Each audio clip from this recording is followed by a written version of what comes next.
তো আসসালামু আলাইকুম গায়েস। তো এখন আমি আছি মাহমুদনগর এলাকায়। তো এই এলাকাটি ভাঙ্গারি মালের আড়ত নামে খুবই সুপরিচিত।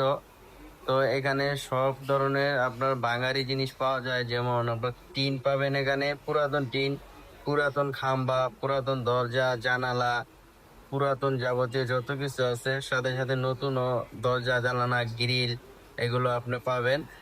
আর হচ্ছে এইখানে যতগুলা দরজা জানলা দেখছেন, এগুলো কিন্তু সব রিপেয়ারিং করে তারপরে এখানে রং করে রাখা হয়েছে।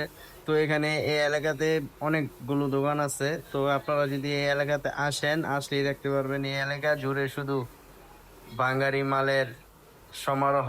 এখানে সব ধরনের খাম খুঁড়া থেকে শুরু করে, বেসিন থেকে শুরু করে, সিঁড়ি থেকে শুরু করে, ছাদের জন্য যে সিঁড়িগুলো লাগে, এই সিঁড়িগুলাও এই এলাকাতে আছে। গেট আছে।